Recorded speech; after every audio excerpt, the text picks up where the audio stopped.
Padilla na marahil ang pinakasikat na balik Islam sa Pilipinas. Tinawag na bad boy ng pelikulang Pilipino. Pero ngayon, si Robin o Abdulaziz, mula nang mag-Muslim, naging huwarang ama. Tumuwid ang landas kaya naman siya ang numero 1 idolo ng mga kapwa niya Muslim. Ba't ako Muslim? Kasi sunod ko yung Biblia eh. Sabi ng Biblia, mahalin mo ang nag-iisang Diyos. Sa Islam, itinuturo yung iisa lang ang Diyos. At kailanman, siya lang mag-isa. Ang maging balik Islam sa panahong ito, tila maraming ang kapalit. Nariyang pagbintangan silang terorista.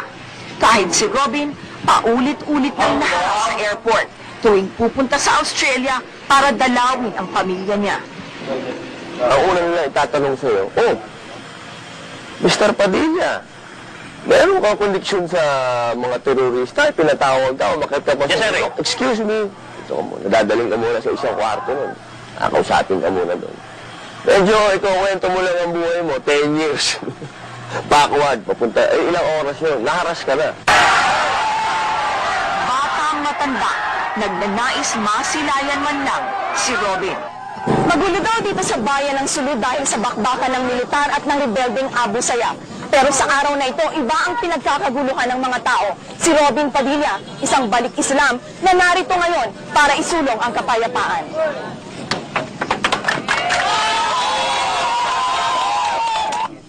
The meat of the flesh?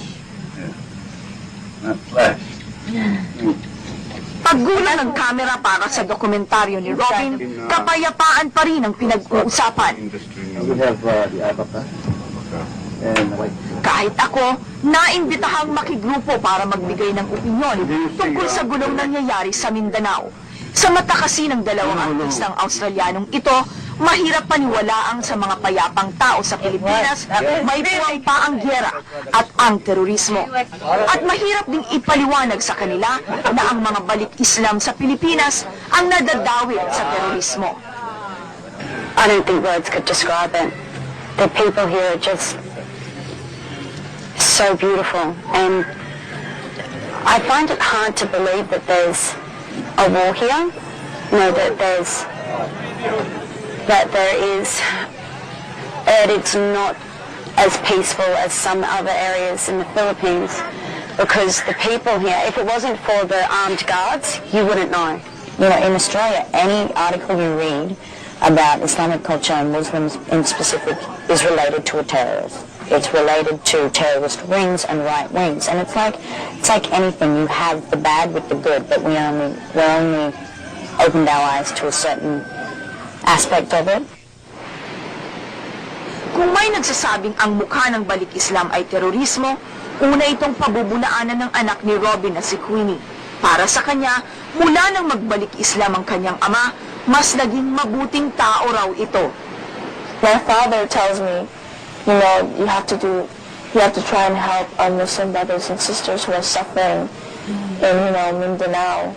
I think that my dad is a really religious person. I mean, if he had time, he would, you know, pray and pray and pray.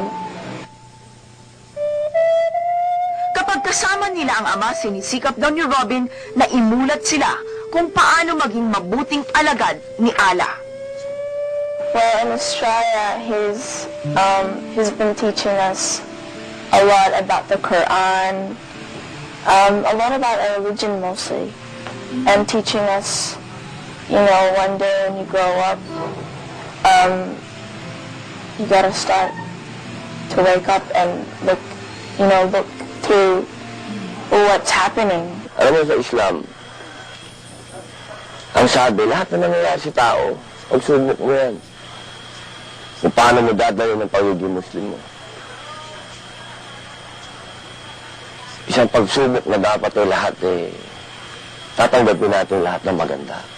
Yung wala tayong pinapatay, kapatid. Dahil hindi ako naniniwala na ang solusyon sa problema ay pagpatay ng tao. Kung dati masalimuot ang buhay ni Robin, nagbago ang ihip ng hangin. Nang magbalik Islam si Bad Boy, natagpuan daw niya ang kapayapaan sa kanyang puso.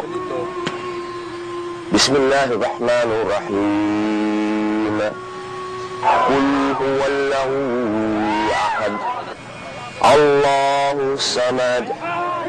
Lam yalid wa lam yulad. Wa lam yakul lahu kufuwan ahad.